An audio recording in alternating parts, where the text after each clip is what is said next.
corticales. Algo muy curioso. Precisamente, cuando un cerebro cuando un ser humano tiene capacidad de proponer algo original, y no basándose en sus conocimientos, en sus tradiciones, costumbres, usos, sino que voy a hacer esto que todavía no me lo había propuesto nunca, y lo hace, entran en funcionamiento. ¿Y por qué lo hacen? Precisamente las capas cuarta y sexta.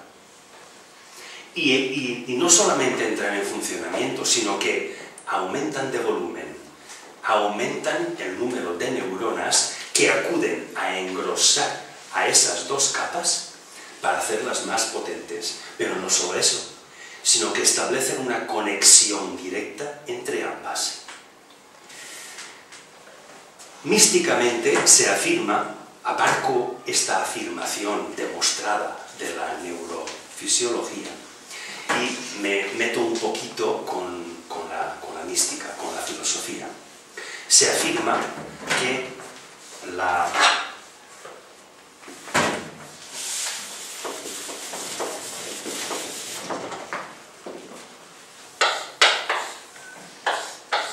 hablemos un poquito del ángel.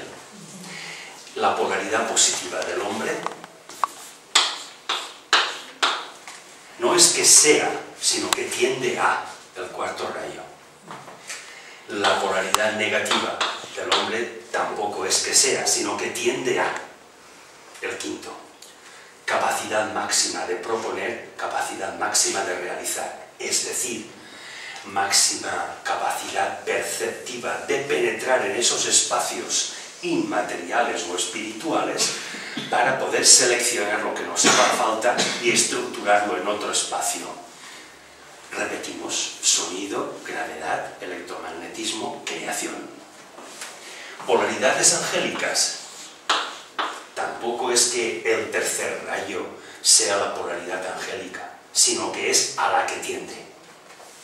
Y el sexto, el cuarto, sería el positivo y el negativo del hombre. Positivo y negativo del ángel. Daros cuenta. Capacidad de proponer, capacidad de realizar. No es que sea, sino que experimentamos una tendencia a. Se habla de la desintegración, el efecto fotoeléctrico lo demuestra, que todo objeto material se está continuamente desintegrando. En nuestros cuerpos existen radicales libres, iones, fruto de esa desintegración. Lo cual quiere decir que todo aquello que hemos realizado en propuestas anteriores, ese objeto material de alguna manera se está desintegrando en sus partes componentes. Se está retornando a aquel espacio donde estaban desintegradas. La filosofía védica que decía comprensión y curiosidad, y luego el Tao que decía ese fluido o sustancia universal de la que todo emana y a la que todo regresa. Ese detalle estamos viéndolo ya corroborado y demostrado por la física cuántica. Pues bien, esta conexión entre las capas cuarta y sexta, esta íntima conexión, permite que en el cerebro humano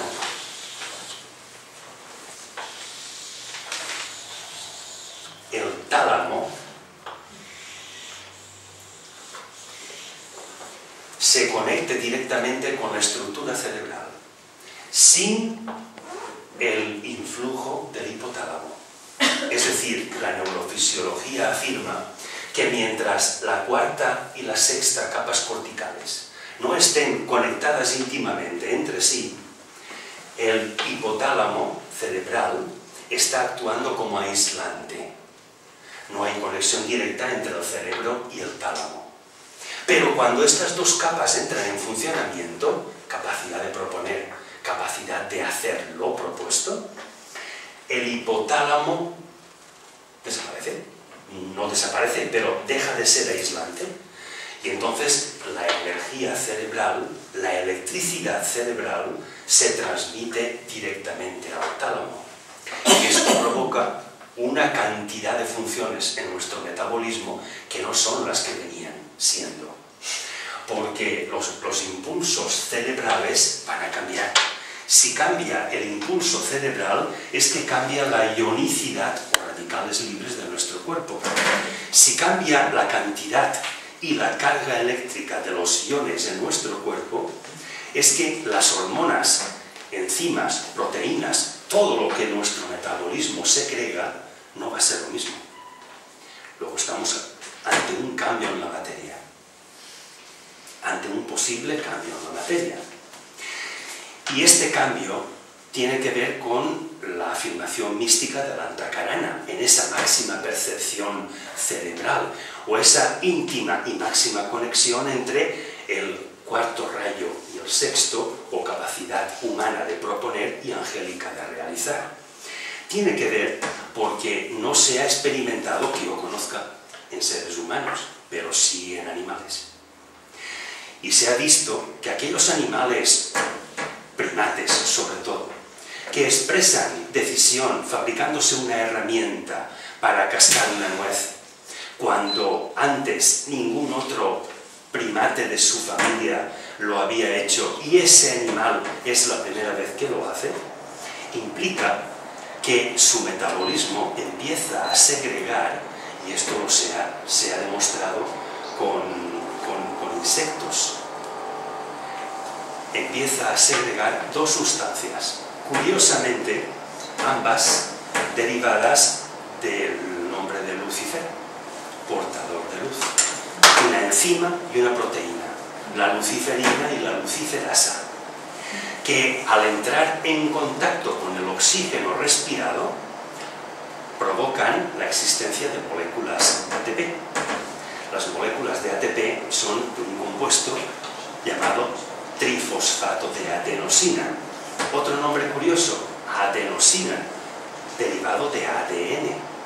¿Y qué provoca la existencia de luciferina, luciferasa y moléculas ATP? Que junto con el oxígeno provocan luminiscencia. ¿Podría ser este cambio producido por la actividad cuarta y sexta de esas dos capas cerebrales que cambiasen nuestro propio metabolismo, que nos hiciesen segregar esa enzima y esa proteína, y que el Antakarana pudiera algo tener que ver con todo este proceso? Parece ser que sí. ¿Por qué? Por dos razones. La primera, la voluntad humana se ha determinado que puede provocar este mecanismo en base a que se compone de dos energías, una energía química y otra eléctrica. Vamos con la eléctrica. La propiedad del oxígeno es desprenderse de electrones, no como átomo, sino como molécula.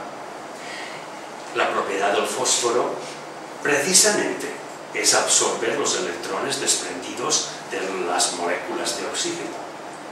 En nuestro cuerpo existen núcleos de oxígeno y núcleos de fósforo, lo cual quiere decir que entre ellos hay una circulación de electrones desde el oxígeno hasta el fósforo.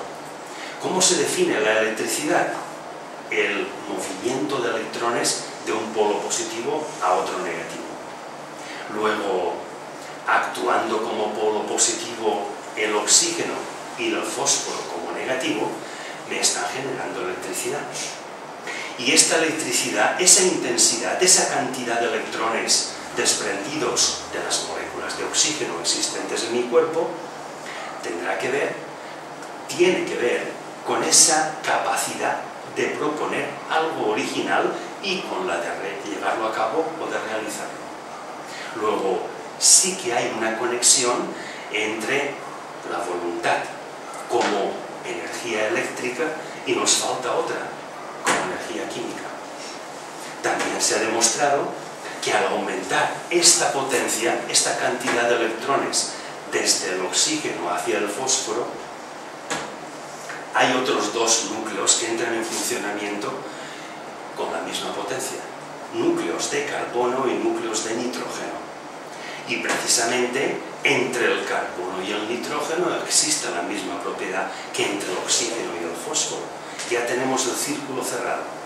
Esta batería funciona, hace luz, esta batería provoca energía electromagnética.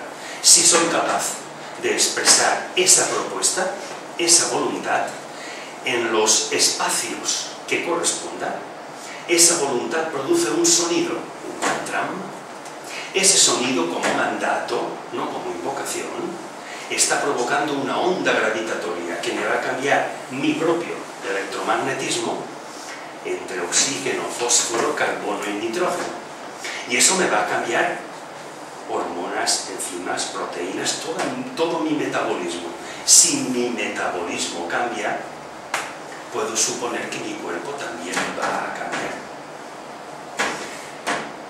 Los más especuladores dicen que sí será este el secreto de la inmortalidad.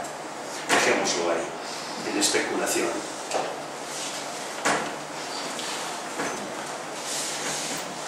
Acabemos con el final de estas polaridades. Lo que místicamente leemos los dos pares de opuestos podrían ser precisamente las dos polaridades del hombre combinadas con las dos del ángel. ¿Qué ocurre? Y ahora hablo en sentido hipotético, dentro de cierta lógica, pero sin dejar de ser hipótesis. ¿Qué ocurre cuando el potencial de la polaridad positiva humana se aúna y se funde con el potencial positivo angélico? Es decir, esos dos pares de opuestos dejan de oponerse y ambas polaridades funcionan como una única polaridad. Suponemos que como mínimo será el doble de lo que era, pero se demuestra que no es el doble, sino que al conectar dos polos, positivo y negativo, la luz generada puede ser mayor que la suma de las dos luces generadas por esas dos baterías por separado. Luego, ¿por qué no podría ocurrir aquí algo semejante? Si la polaridad positiva humana y angélica funcionan como una única, va a atraer a la polaridad contraria. Si los contrarios se atraen, ¿cuál podría ser la polaridad que atrae en la combinación entre el cuarto y el tercero? Como son positivas, han de atraer a uno negativo, el séptimo rayo. Capacidad de realizar, magia ceremonial, capacidad de hacer, capacidad de crear. Pero las dos negativas también pueden hacer lo mismo y atraerían a su correspondiente antagónica. ¿Cuál podría ser? Primer rayo, capacidad de hacer, capacidad de proponer, máxima expresión de la voluntad, fuego de Foat. Si el primero y el séptimo empiezan a estar en manifestación, es porque de alguna manera hombre y ángel están dialogando, están fundiéndose en uno. Eso que llamamos andrógino pudiera ser quizá, ¿por qué no?, la fusión entre un ser y otro, ya que la capacidad de realizar indica cómo, la capacidad de proponer indica cómo tiene que ser realizada. Si uno eleva al máximo la capacidad de proponer, por el efecto fotoeléctrico, todo lo que constituía una estructura material se está desmaterializando. Llega un momento en que ya no tiene estructura y ya no tiene materia. Místicamente se dice que ya no vuelve a encarnar. Luego, si no hay materia para hacer la propuesta, es que la propuesta no puede ser hecha en el reino humano. Tendrá que ser hecha en otro espacio, en otro tiempo. Esa cuerda que se movía dentro de lo que llamamos reino humano pasa a ser capaz de moverse en otro reino. Quizá pudiera ser este el ser andrógino, pero para eso se tiene que haber desarrollado también el otro extremo. Es decir, que los dos extremos del aumento de la frecuencia vibratoria de un cerebro y el aumento de la longitud de onda de hacer de ese cerebro se cierran por detrás. Luego, la energía electromagnética de máxima frecuencia, ese valor ultravioleta coincide con el máximo valor de la longitud de onda. Si esto lo viésemos desde arriba en un círculo, aquí tendríamos el color que percibimos como verde, en el que la longitud de onda y la frecuencia tienen valores parecidos. Y en el punto diametralmente opuesto, si aquí son valores parecidos pero mínimos, aquí continuarán siendo valores similares pero máximos, porque habrán desarrollado la frecuencia por un lado, capacidad humana, y la longitud de onda por otra, quizá capacidad angélica, a la máxima expresión. Y no existan ya partículas en el reino humano para realizar aquella propuesta que continúa siendo humana. Pero como ya no hay materia, porque por el efecto fotoeléctrico se ha estado desintegrando, no hay capacidad de hacer. Y esto es lo que hace fundirse al ángel y al hombre. ¿Y qué ocurre cuando el primero y el séptimo pueden actuar conjuntamente? Entonces es cuando quizá podría manifestarse el segundo, el amor. Ese amor que, según podemos leer el iniciado del discípulo, solamente lo máximo que ha podido captar de el amor es un concepto mental.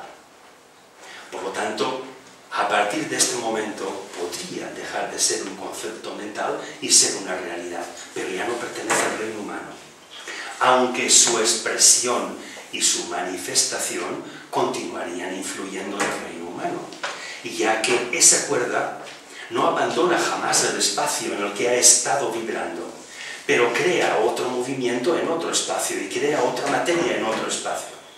La comunicación a través de esa cuerda o partícula entre ambos espacios crea ese agujero de gusano en el que el tiempo del espacio anterior no existe, porque rige el tiempo del espacio superior donde se haya desarrollado la propuesta. Luego, esta relación entre dos espacios, particularidad de esta cuerda, podría ser el origen de la magia. Y hablando de la magia y de la creencia y de tal, María Marquat, en La chispa de la vida, dejó escrito: el amor se practica poniendo la conciencia en todo lo que nos rodea y en nosotros mismos. Con ello se crea un ser nuevo, hasta que aparece el mago. Y Roberto Marx, no tengo el gusto de conocerlo, también ha dejado escrito, y permitidme que os lo lea, lo siguiente: la lucha entre el corazón y la razón debe centrarse en el reemplazo de creencias, para que el corazón tenga razones que la razón entienda, ya que la realidad exterior es en gran medida el producto de nuestras creencias. Últimamente se ha afirmado por parte de científicos que somos lo que vemos, somos lo que percibimos. Luego la realidad exterior somos nosotros, lo hemos creado nosotros con nuestra capacidad de observación. Los Vedas también lo decían: la observación crea la realidad. Y aquello que afirmaba la filosofía védica lo está demostrando la mecánica cuántica, que con la observación se crea una materia nueva, al menos varía la existente. Así que si pretendemos cambiar la realidad, quizá pudiéramos empezar por nuestras propias creencias. Disculpadme si me he extendido demasiado, no sé, son las 10 de la noche y aquí os tengo. Si queréis que os aclare algo, si nos lo permiten, y si no, quedamos emplazados para otra ocasión. Podríamos una pregunta, si alguien la tiene, si no nos cierra, no. Ascolta la María.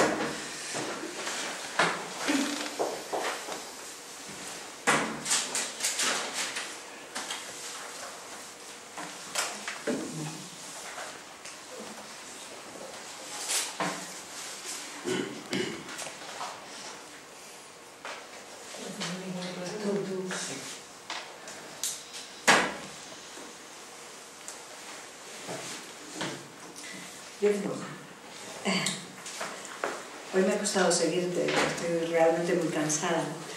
Y, a ver, todo esto que has expuesto, el marco teórico es muy amplio, muy profundo y bastante difícil, ¿no? Llevado esto a nuestra vida, a nuestra realidad, la nuestra, que cada uno tenemos la nuestra, yo estoy completamente de acuerdo. ¿Qué se puede extrapolar de ahí que realmente nos sirva para el día a día?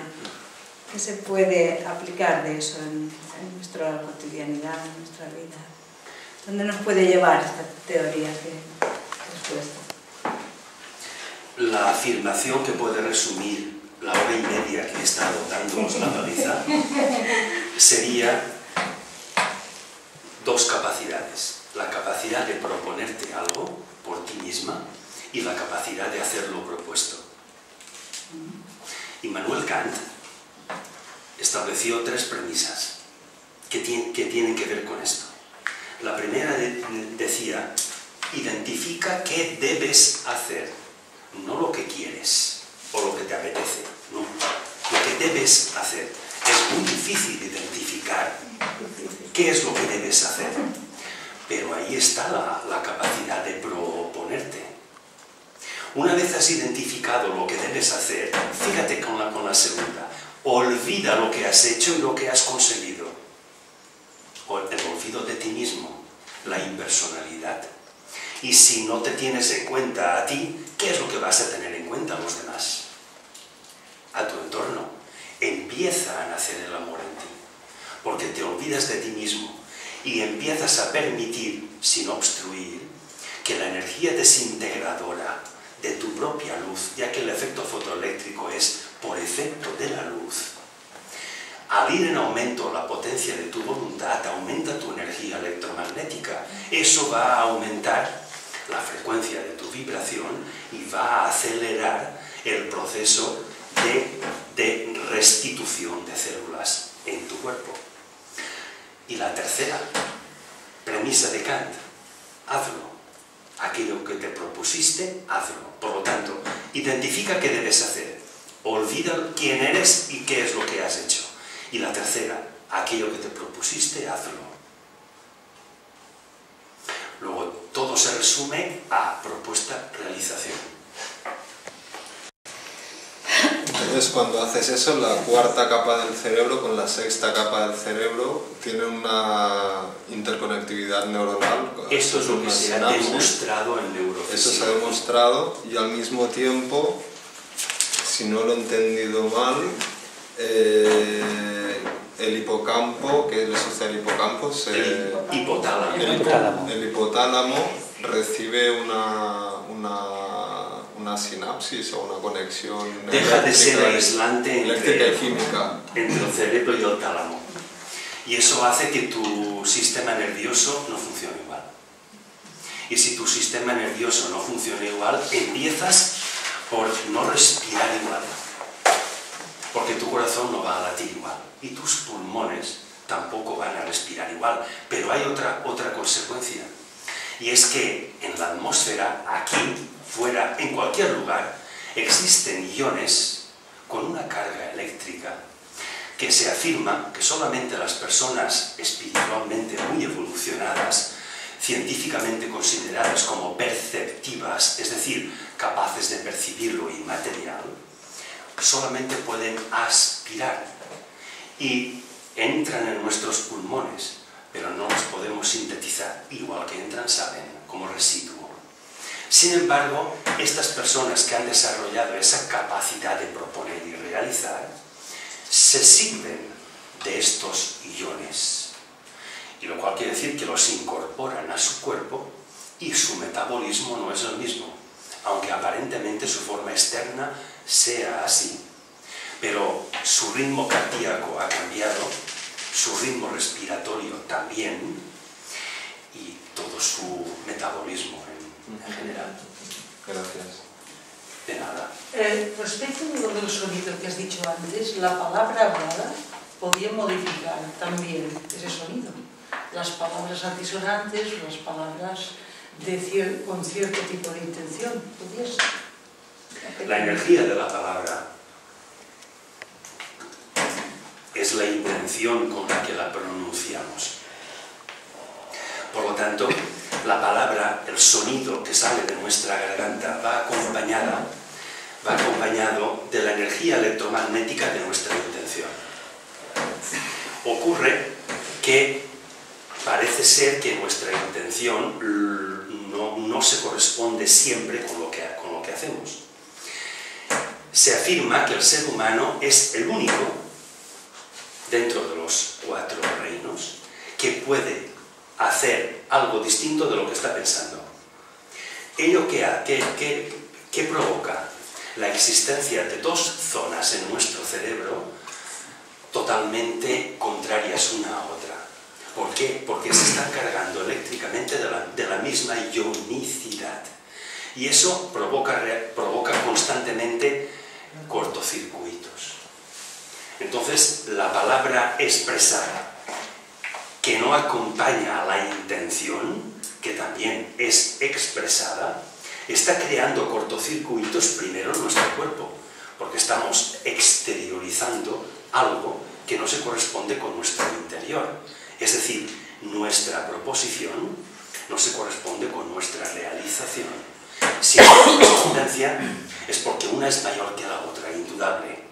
Y si una es mayor que la otra, esto es un desequilibrio. Y ese desequilibrio se va a manifestar más pronto que tarde en nosotros. Por lo tanto, la palabra pronunciada debe de estar en concordancia con la intención del por qué la pronunciamos. De manera de que puede producir efectos maléficos o benévolos en nosotros y en el entorno. Esto de la coherencia entre el pensamiento y la palabra sería algo así como organizar las moléculas de un trozo de hierro con electricidad para generar que ese trozo de hierro sea un imán con coherencia. ¿Sería algo así? Algo parecido, puesto que al someter un trozo de hierro a una corriente eléctrica, separa las cargas eléctricas a un extremo para las positivas y al otro las negativas. Y así se crea un imán. Pero ¿por qué se ha creado esa separación? ¿O por qué se ha creado ese imán? Por el efecto de una corriente eléctrica. Nosotros somos generadores de corriente eléctrica. Cuando manifestamos un propósito, cuando ejercemos nuestra voluntad y nos esforzamos en algo, hay una parte de esas cargas positivas de nuestro cuerpo que se agrupan en determinados sitios, constituyen núcleos iónicos. Pero hay otra que si los núcleos negativos, también iónicos, se corresponden en número y en cantidad de electricidad, no producen ningún desequilibrio. Pero si es que la intención no va acompañada de lo que manifestamos, sí que hay desequilibrio. Si estoy diciendo que esto es beige y resulta que lo veo blanco, pues hay una contradicción. Pero ¿por qué digo que es beige? Quizá porque me interese personalmente que los demás crean que es así. Esto a nivel psicológico sería como decir te quiero, estoy muy abierto a ti y cerrar tu cuerpo, ¿no? Sería como ponerlo así. Sería una incoherencia. O sea, una mentira. Una mentira. Ya no estás haciendo la primera premisa de Kant. Identifica qué debes hacer. Estás haciendo lo que quieres. Y hacer lo que quieres no siempre. Es más probable que te cause desequilibrios que sea un fruto de un equilibrio. Porque si debes y tomas conciencia de que debes hacerlo, es que vas a hacerlo, te obligas a ti mismo, pero por tu propio imperativo. En tu cuerpo se crean núcleos de ionicidad positiva y cuando la ejecutas, aquella propuesta, aparecen los correspondientes de ionicidad negativa. Tu metabolismo se equilibra, tu funcionamiento, todo. Esto determina la forma, está demostrado en animales, en seres humanos, por regeneración parcial de ciertas partes de un cuerpo. Mitosis celular, ¿no? Sí. Y que ese desequilibrio pues, provoca una agrupación celular anómala, como puede ser un tumor cancerígeno. Una pregunta. Cuando hablamos de la materia oscura, de los espacios intermoleculares, interneuronales y el vacío creador, ¿podríamos relacionarlo con el campo de Higgs? Ostras, Paco. No, lanzo la pregunta. A ver. Sí.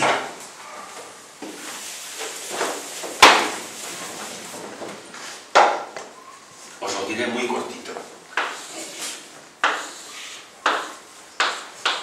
La energía oscura, sabéis que se define como ese campo antigravitatorio en el que no sale ni la luz, como un agujero negro. Pues bien, la característica de toda carga eléctrica positiva es que expande esa carga, pero la característica de la negativa es al contrario, todo lo absorbe.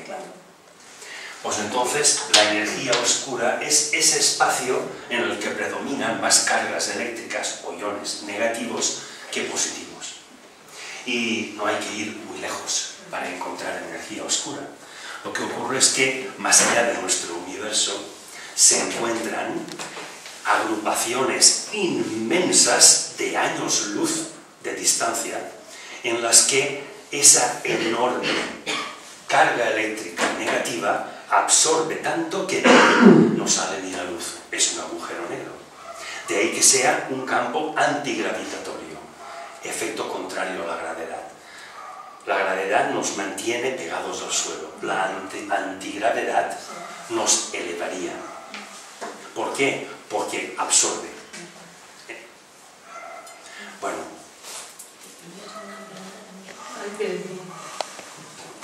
Sí. ¿El de elevadamientos eran universos? Universos. ¿Como otras dimensiones?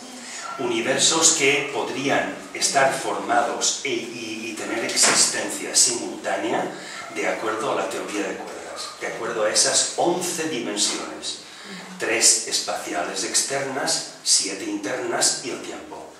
Y entonces, las partículas de las cuerdas que has comentado, que hacían como agujeritos de gusanos, podrían estar conectando estos espacios, estos... De eso se trata. De que esas 11 dimensiones no permanecen separadas, sino interconectadas. Y místicamente has terminado tu pregunta, porque si no yo me enrollo. Bueno, quería preguntar una cosa. Porque yo imagino que son muy pequeñas porque son del tamaño de la partícula, ¿no? Sí. Pero si imagináramos que fueran grandes, serían como una ventana que puedes ver al otro lado, como una... Claro, claro, por eso se especula con construir una aeronave y hacer un espacio grande que abarque todo lo que ocupa una aeronave, que puedan caber 500 personas, y considerar que ese espacio tenga las mismas características que tiene una partícula, una cuerda. Entonces podríamos viajar a través del multiverso.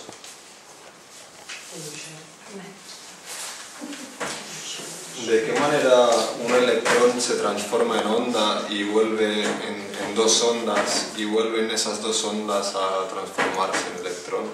Eso es lo que se ha intentado muchas veces descubrir. ¿Cómo lo hacen? No hay forma de saberlo. No se sabe. Se sabe que lo hace, pero ¿cómo lo hace? Ni idea. El científico no sabe cómo hacerlo. Es decir, se puede saber que un electrón irá de A a B, pero no se sabe cómo llegará a B, ¿no? Esa sería la cuestión, ¿no? Es más que eso. Es más que eso. Entre A y B el electrón lo encuentra simultáneamente en ambos espacios. Cuando hablamos de mecánica cuántica, debemos, como cuando un chicle ya mascado ya no sabe a nada y lo envolvemos en un papel y lo tiramos. Cuando hablamos de mecánica cuántica, en nuestro sentido común hay que hacer como con el chicle. Tirar. Porque esto no es de sentido común. Otra pregunta. ¿Qué diferencia hay entre física postmecanicista y física cuántica? El concepto etimológico, la manera de llamarle, ¿por qué unos le llaman física postmecanicista, lo de Planck, Schrödinger, Pauli, y otros física cuántica? La mecanicista es la precursora de la cuántica. Entonces, postmecanicista es física cuántica. Isaac Newton postuló la física clásica.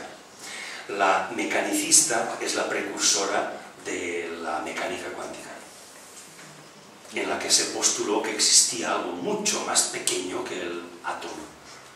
Y cuando empezó Maxwell a analizar el electromagnetismo, pues empezaron a verse que existían partículas que constituían los campos de ese magnetismo.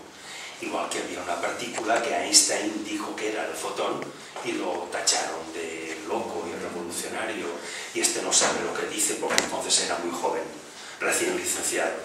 Pero luego vieron la utilidad de considerar el fotón como unidad de la energía electromagnética de la luz. Claro, de la parte de la luz que percibimos. Muchas gracias, Eloy. Muchas gracias a vosotros. Ha sido un placer tenerte aquí y en octubre más. Si Dios Un fuerte aplauso.